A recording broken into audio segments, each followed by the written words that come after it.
পুরী ধাম চার ধামের এক ধাম, তাকে নকল করা যায় না। পুরী ধাম একটাই, চার ধামের এক ধাম। আমি জগন্নাথ দেবকে দর্শন করে আমার পদব্রজে মূলত বাসন্তী মায়ের আরাধনা উপলক্ষে যেদিনকে নবমী থাকে সেদিনকে আমরা রামনবমী পালন করি। এবারেও করব 6 এপ্রিল। কিন্তু তার আগে গোটা ভারতের সনাতনীরা, বিশেষ করে পশ্চিম বাংলার সনাতনীরা আজকে রামলালার তার গর্ভগৃহে প্রাণ প্রতিষ্ঠা উপলক্ষে, বর্ষপূর্তি উপলক্ষে আজকে পঞ্জিকার বাইরে গিয়ে সনাতনীরা রাম পুজো চালু করে দিয়েছেন। ছোট বড় গাঁয়ে গঞ্জে সর্বত্র শহরে নগরে সকালে প্রভাত ফেরি নগর সংকীর্তন, ভান্ডারা, আরতি, ভোজন, প্রসাদ বিতরণ, রাম কথা, হনুমান চালিসা পাঠ, গীতা কথা, সর্বত্র এক অদ্ভুত আনন্দের পরিবেশ তৈরি হয়েছে। বিশেষ করে পশ্চিমবঙ্গে আজকের দিনটা উদযাপন যেভাবে হচ্ছে তাতে আমরা সনাতনীরা স্পষ্ট দেখতে পাচ্ছি পশ্চিম বাংলায় জিহাদি এবং তথাকথিত ধর্মনিরপেক্ষতার রাজ খতম হয়ে হিন্দু রাজ কায়েম হতে চলেছে। सर्वत्र ऐसी आवाज जो हिंदू हित में काम करेगा, अगले दिन वही बंगाल में राज करेगा। তাই আপনাদেরকে এই আনন্দের দিনে আমি অন্তর থেকে অভিনন্দন জানাই। আমি সকালে আমার নিজের নির্বাচন কেন্দ্রে 15,000 মানুষকে নিয়ে আমরা 12 কিলোমিটার পদযাত্রা করেছি নন্দীগ্রাম জানকীনাথ মন্দির থেকে রেয়াপাড়া সিদ্ধনাথজি মহাদেব মন্দির পর্যন্ত। তারপরে আপনাদের কাছে আমি আমার কোনো তাড়া নেই। আমি গাড়ি থেকে নেমে প্রথম হনুমানজিকে দর্শন করেছি। আমি প্রথমে দর্শন করেছি ভগবান জগন্নাথ দেবকে। আর পুরী ধাম চার ধামের এক ধাম, তাকে নকল করা যায় না। পুরী ধাম একটাই, চার ধামের এক ধাম।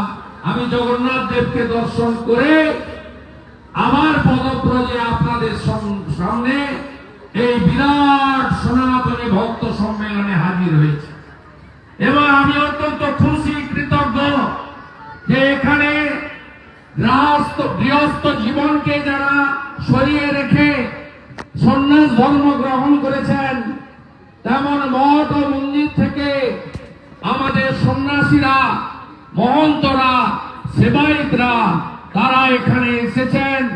আমি তাদেরকে আগেই দণ্ডবত প্রণাম করেছি, আবার আমার অন্তর থেকে প্রণাম জানাচ্ছি। এবং তারা আমাকে আরেকটা সেবা করার সুযোগ দিয়েছেন। আমি তাদের সেই প্রস্তাব দিয়েছিলাম যে সন্ন্যাসীরা তারা মহাকুম্ভে যেতে চান, আমি তাদের সেবা দান করতে চাই। তারা বলেছেন, কার্ড দিয়েছেন, নাম্বার দিয়েছেন, বলেছেন আমরা যোগাযোগ করে নেব। আমিও যোগাযোগ করে নেব।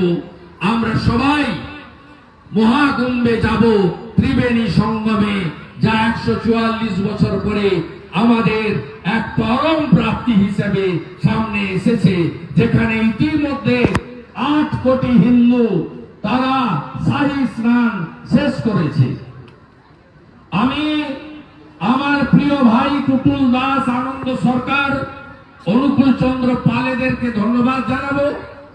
একটা কর্মসূচিতে ভারত সেবাশ্রম সঙ্গে মহারাজ, যিনি সনাতনীদের জন্য লড়াই করেছেন, বাংলার এ প্রান্ত থেকে ও প্রান্ত ঘুরে, প্রদীপ্তানন্দজি মহারাজ, কার্তিক মহারাজ, যিনি সকালে এসেছিলেন ওই অনুষ্ঠানে, এই ভাইরা আমাকে কার্ড দিয়ে বলেছিল আপনাকে আসতে হবে সকালে।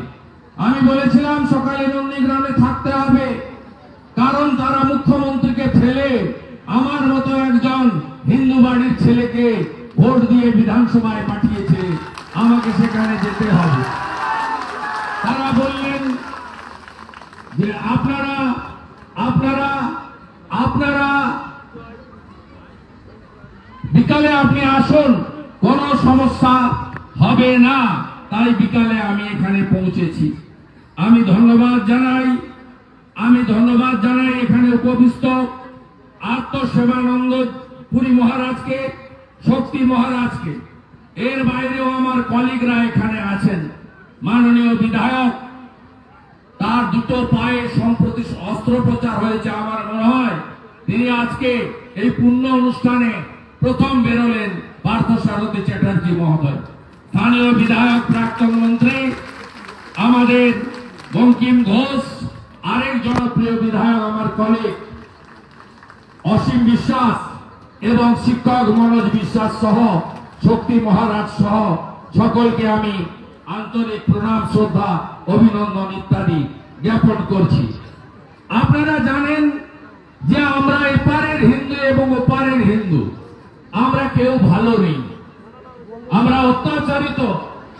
আমাদের যে বাবা সাহেব আম্বেদকর অধিকার দিয়ে গেছিলেন, ধর্মের অধিকার, আমরা অতি প্রাচীন ধর্ম, সনাতন ধর্ম, যে ধর্ম প্রথম এসেছে, যার আদি নেই অন্ত নেই, তার নামই হলো সনাতন। কিন্তু পরবর্তীকালে আপনারা দেখেছেন কিভাবে আমাদের উপরে আক্রমণ হয়েছে। আমার খুব কষ্ট লাগে, শ্রী চৈতন্য দেবের পুণ্যভূমিতে দাঁড়িয়ে আমি এখানে আজকে এই কর্মসূচিতে ভাষণ দেওয়ার সুযোগ পেয়েছি। এখান থেকে কয়েক কিলোমিটার দূরে রানাঘাটের একটি গ্রামে 112 ফুট দুর্গা ঠাকুর তৈরি হয়েছিল বলে এই রাজ্যের প্রশাসন মুখ্যমন্ত্রীর নির্দেশে এটা আমাদের ধর্মীয় অধিকারের উপর সরাসরি হস্তক্ষেপ বলে আমরা মনে করি।